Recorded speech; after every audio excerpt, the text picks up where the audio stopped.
Ciao friends, Zoe here. Today I'm super excited to talk to you because I'm coming at you from Bella Roma. I'm in Roma. I'm so incredibly happy about it.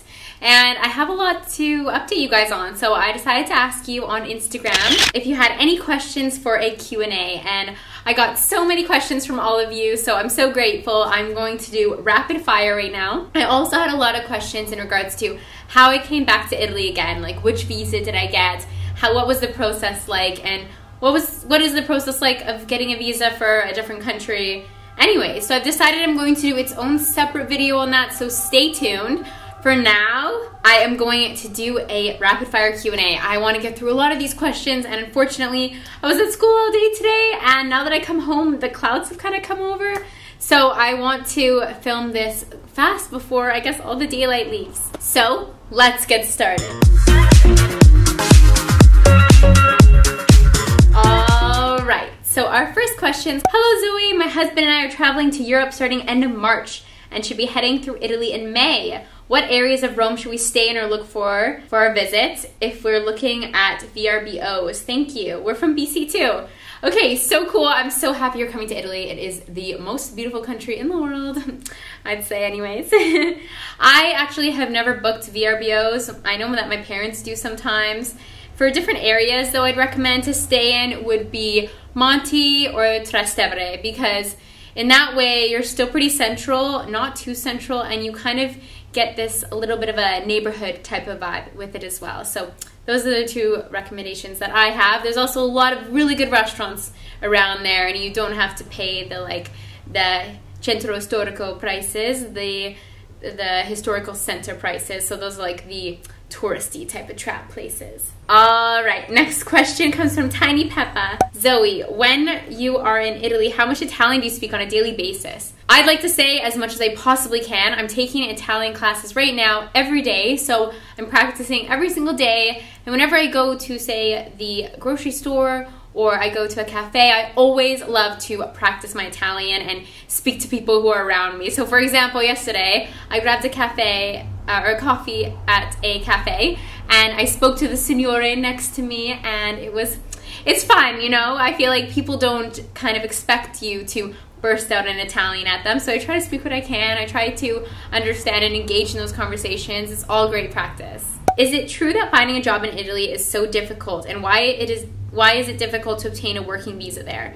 So I came when I first arrived in Roma, September 2016, I arrived on a working holiday visa. I didn't actually get employed by any type of like restaurant, let's say, here in Italy. I was au pairing. People say it's difficult because, I don't know, perhaps if you're not from Italy, they want to give the job to the Italians first. I work for myself, so I couldn't really tell you if I've had a difficult experience doing this. And am I in Italy on a student visa? Yes, I am. This time I'm on a student visa. Next question. What is your favorite Italian word? That would be volare, of course. Have you ever thought about visiting North Africa countries that are near Italy, such as Tunisia? Sorry, I'm so bad at pronouncing sometimes. So yes, I want to see so much more of Africa. My amazing friend Alicia, she just recently did a safari in Africa, and she just had the most amazing experiences, showed me all of her beautiful photos, and I was incredibly inspired. Africa is definitely a place that I want to explore a lot more of, and a lot more of very soon in my life. And the next question is, can you share with us your favorite playlist? Of course, you guys can actually follow me on Spotify. I have many playlists on there. I tend to gravitate towards different playlists depending on what I'm doing. So I have a playlist called La Cena, which I like to listen to when I'm cooking dinner. And yeah, I'd say more so when I'm just walking around Rome or I'm getting ready in the morning. I like to listen to Kygo or Griffin, Alesso or Avicii, kind of this tropical house vibes.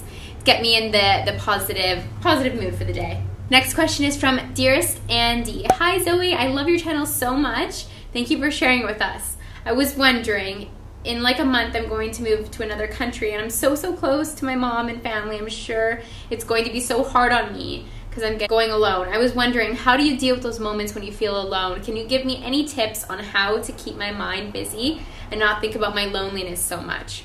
Okay, so yes, loneliness. It does creep in, especially if you are alone, but I think the important thing is keep yourself busy. I've mentioned this in another video as well. One thing that when I first moved to Rome and I didn't know anyone, I would fill my schedule with things as simple as going to get a coffee by myself, or going to explore this church, or going to check out that piazza. I would create my own itinerary for myself that always kept me busy and always kept me moving about the city. And I actually met people out of the blue. I met people at cafes, and I was able to engage in conversations with people. I think that people could tell that I was a tourist, so that's why they kind of approached me and started talking to me in English or other languages. I've actually had people approach me and speak Norwegian and Swedish because they've thought that I was Swedish. So yeah, I don't know. I just say go out there, make your itineraries. The more that you can keep busy, the less lonely you're gonna feel, and you're gonna build your own life here, and it's gonna feel really good. And then you can share it with your loved ones via Skype or WhatsApp. Gabby Venturelli says, I related so much that you really inspired me to start my own blog and YouTube, but my biggest struggle is that my first language is Portuguese, and most of my friends and previous employees are from Brazil. Although my English is very advanced since I moved to Australia 1 year ago, I still don't know if I should start promoting myself online in English or Portuguese. This has been a true barrier for me, and I was seeking some advice. What's your opinion? So one of my amazing friends here on YouTube, Sophie started her channel in English, but now she also does videos in Italian, and this has really helped her improve her Italian. I hope that one day I can make some videos in Italian. Whichever language you feel you want to, like if you really do want to improve your English, I would say go ahead and create videos in English and then create Portuguese subtitles, or you can do a little bit of both, whatever you feel more comfortable with. I know that if, like I said, if English is something that you do want to perfect, the more and more you can put yourself into, let's say, an uncomfortable situation in front of the camera, speaking it, you're going to become so much better, so much faster. Next question from Sun and Much More. Are you an introvert or an extrovert? I would say I'm an extroverted introvert. When do you think you'll receive Italian citizenship and be living in paradise full time? Spencer? I mean, I hope any day now, but I really have no idea. I feel like Italy, and especially Roma, is my city, my città, so I'm dedicated to it. However long it takes, I'm going to be here. Probably max out all the visas. Maybe I'll be a student for life. Who knows? But where there's a will, there's a way, right? Next question is from Fleur de Charlotte. What are your favorite places to spend time in Roma? Where do you feel the most inspired? Okay, so I love all of Rome. Really, like I can't even pick. I used to live a little bit outside of Rome near Appia Antica, so that was like much more quiet. I used to enjoy running out there. I am a city girl though. I like the bustle, I like to see the people. I'd say, you know, I really like in the center, like around Piazza di Fico. That area is very beautiful, and there's a few cafes that I really like in there. I just like to explore.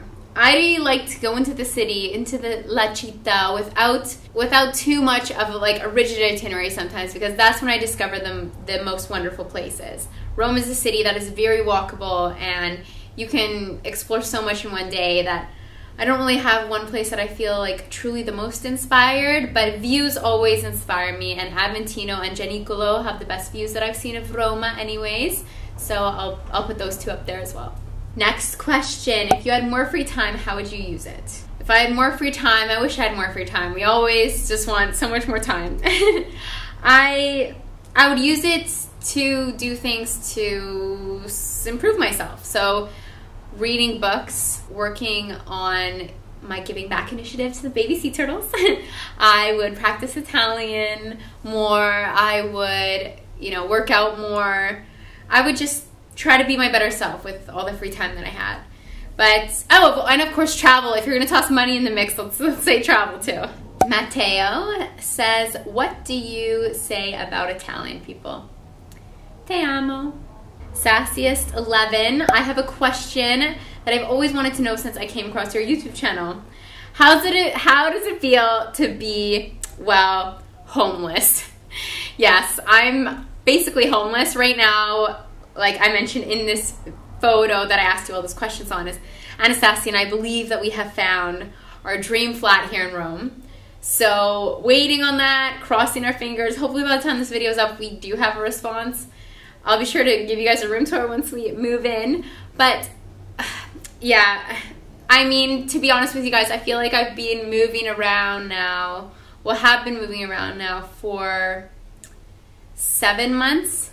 Like 7 months I haven't been able to like totally unpack my suitcase, which has been, it has been taking a toll on me. I feel like I'm finally ready now to like settle in, even if it be for just 5 or 6 months. I just need to unpack the suitcase and feel a little bit sense of home, because as much as I love moving around and having an adventurous life, there's something to be said about having a home, like, you know, having a candle, having a piece of artwork that you like on the wall to ponder on. I mean, there are little things that I realize that I value. I really do love my minimalist lifestyle and the fact that I can take off and go anywhere. It's truly wonderful, but I also just really, really desire a home base right now. I think that I'm just ready to settle in, like I said, for a few months before I have some more adventures this year. Matteo has another question. Can you list 5 favorite European cities that you have visited? And do you have in mind to stay in Rome, or would you consider to live in another Italian city, Milan, for example, where there are more job opportunities, I guess? To be completely honest with you guys, I'm not really drawn so much to live in the north of Italy. I'd say if I were to like live anywhere else like kind of north, it would be Florence. And then I'm drawn very much south, or very much to the sea. I really love Roma. Like I said, I'm definitely a city girl. I love the bustling. I love the adventures, the discovering new neighborhoods and all that. And Rome is very central in Italy. You can easily hop on a train or a plane and go many different places. And 5 favorite European cities, if we aren't picking Italy, because I feel like all 5 of them would be in Italy. If we aren't sticking to just Italy, I would say Paris, Amsterdam, Edinburgh, if that counts, Athens, and I suppose we're talking about bigger cities too, right? Like, I have so much more left to see. I feel like it's not even fair. Oh, Berlin. I love Berlin. I think that's 5. Next question is from Danica. Would you ever want to get a working holiday visa for another country? If yes, which ones? If no, why not? Yes. Honestly, like I'm 26 now, you guys. I'm 26, and a lot of the working holiday visas available for Canadians are only available under age 30. So I already know, like, I've missed the boat on so many, and there's, like, I really do. But Rome feels like home. Rome feels like where I want to be, so I'm very much drawn here. I feel like I want to become fluent in a language. That's my goal for this year. So Rome, Italy is home for this year. I'm not sure where I will be next year, but I do feel drawn to perhaps apply for another working holiday visa, perhaps a country that's a lot easier to get one, like Australia. But then again, Europe is where I feel at home. I feel like I am European. I definitely think I could live in Amsterdam. I would like to live in Amsterdam, so yeah. So we all know you love Rome, but what do you hate about Rome and Italy? Hate is a very strong word. I don't hate anything. I love everything about Italy and everything about Rome. And I think the reason why I can say this is because you just have to adjust your lens, the way that you look at these things. There's really nothing to get discouraged, frustrated, mad about. Like, I think the important thing with a question like this is to understand that your feelings pass. I'm going to get all spiritual on you guys for a second. You are the being inside of this body, inside of yourself. And your thoughts, whether they be sad, mad, frustrated, anything kind of unpleasant or negative, these essentially just pass by you. And you are the person who's always inside, just observing all of these thoughts, observing these things that you don't like or you like. Why not choose to only focus on the things that you do like? And that's what I find is so easy for me in Italy, because Italy, Rome itself, is the manifestation of a dream for me, and I am so full of gratitude to be here, to have the opportunity to study here now, to be around the things that I love the most, whether it be history, umbrella pines, palm trees, sunshine. I'm just so happy to be here, and I can't say that I hate anything or whatever, hate anything. Whenever I find myself frustrated about something, let's say, I just, you know, I notice it, but I don't hang on to the thought. I just kind of let it pass by. Next question. Do you listen to any podcasts? If so, who? Right now, I'm absolutely loving Oprah's Super Soul Sunday podcast, which is actually on Spotify, which is amazing. I also love Tim Ferriss and Lewis Howes. Danica has another question. Would you like to travel Asia or South America, or are you more drawn to Europe? Definitely more drawn to Europe, as I said, but these places I know I need to explore. And I do want to explore, but right now I said like Rome, Italy is home for 2018. So this is where I am right now. But I do feel a desire. I'm not sure which one I'd like to go to first. I suppose I will figure that out in this next year. Wherever I go, I'm taking you guys with me, so hope you're ready. How do you stay positive and keep going when trying to acquire the things you want? Do you feel like you struggle to get what you manifest? I feel like you just keep getting what you want.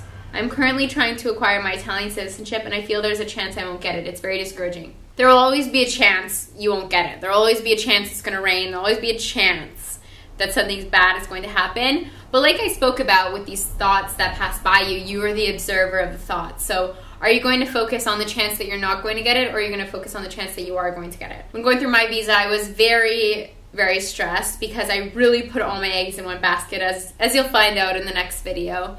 But I focused on all of the right in this situation, all of the positive in this situation. I pictured myself opening the visa, or opening my passport, seeing the visa inside. I pictured myself in Italy. I just knew that I loved Italy, so I just decided to focus all of my attention, let's say, all of my thoughts. I would always just keep them in Italy, keep them in Rome, trying to manifest. That's how it's done, really, is you just have to believe in your highest and greatest outcome for yourself, and then slowly but surely these things will manifest. I can definitely say there are things in my life that I haven't yet manifested, that I'm trying to manifest.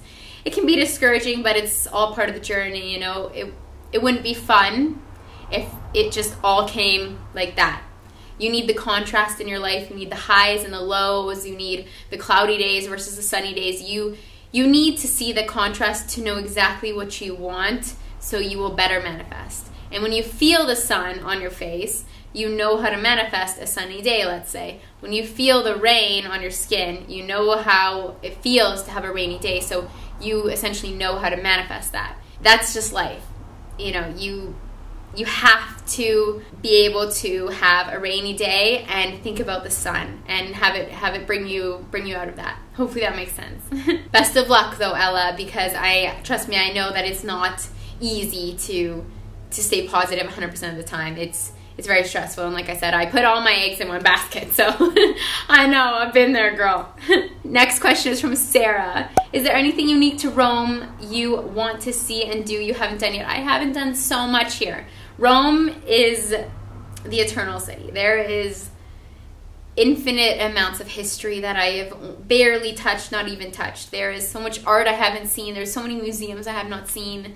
There's over 1,000 churches in Rome. I have not seen them all. I could live my whole life here, and I hope to live my whole life here, and I wouldn't see all of it. So that's why I love Rome. I feel like it's always a mystery. It's always an adventure, and it's always eternal. It's beautiful. How long did it take you to write your first book? My first book, I believe it took me from November to about March. I was working full-time and au pairing and doing YouTube all at that same time, so I don't really have an exact timeline on, you know, how many hours it takes to write a book, things like that. I definitely took breaks for, say, like 2 weeks at a time where I didn't write anything, and then I would write vigorously for 2-3 days at a time. So it's however motivated, however creative you're feeling. If you can tap in, the faster the process will go. Next question is from Jenna. What is your usual workday like as a digital nomad? How many hours do you work a day? Sometimes I feel like I'm always working. I definitely work pretty much every day. It's hard for me to think of a day when I took the full day off, as in not answering emails, not talking to clients at all, not doing stuff on YouTube. Like, I don't know. I feel like that's kind of the give and take you get with the digital nomad lifestyle. And I believe I touched on this in my reality video. So I'm going to leave my how to be a digital nomad or digital nomad tips playlist below, because I did also have a lot of questions on that, how I make money online, etc. I've told you guys everything. I have nothing to hide. I've told you guys absolutely everything. So it's in that playlist if you're curious more about that. Sorry, I feel like we're losing light here. I work all the time, but I do love what I do, so I don't know. Sometimes I do always question how my balance is, my work-life balance, but that's what life is. We're all just trying to seek balance, right? We're always trying to, like, balance out healthy and not healthy, balance working out and, you know, going out, man. Like, life is just about balance. I think if you strive too hard to be like this, you're just gonna restrict yourself too much and not feel like you're accomplishing anything. Like, some days I work 12 hours, some days I work 4. It's just life. Next question is, do you have any regrets? I don't believe in regrets. I'm sure I've probably made poor decisions, let's say, but they all led me to exactly where I am right now in Roma. So I'm a happy camper. Next question is from Hara. Are you going to continue with YouTube when you start a family?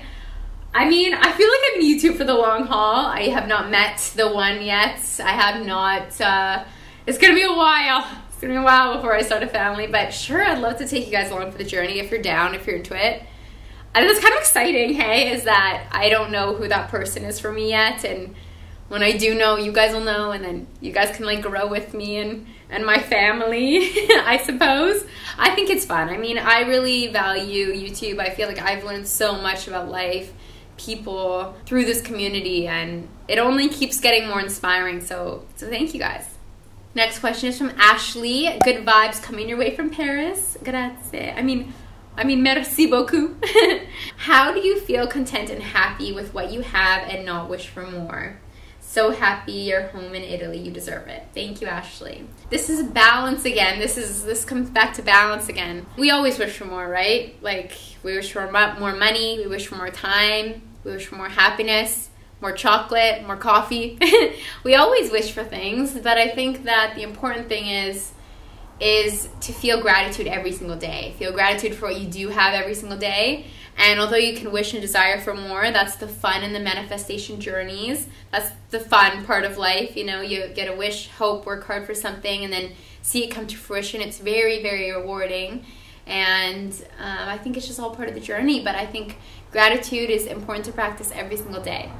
And that was our last question, and I want to apologize because I'm totally losing light here. I just didn't want to film it under this one because it's pretty, like, I don't know, it's not nice. And yeah, now it's getting to be evening in Bella Roma. So I hope that you guys all have an amazing, amazing, amazing day, evening, or whatever it is, whatever time you're watching this video. Thank you so much for your wonderful questions. Like I said, there's going to be a video on the whole process of the student visa that I applied for, and tips on how I keep moving back to Italy and how that might be possible for you guys. So I hope you're looking forward to it. I'm excited to share. And if you are a member of my Patreon community, I'm having a live stream this Saturday at 1 p.m. Central Time. Super excited about it. Love you guys on Patreon, and of course all of you. But yes, see you in my next video. Don't forget to hit thumbs up and subscribe below. Ciao!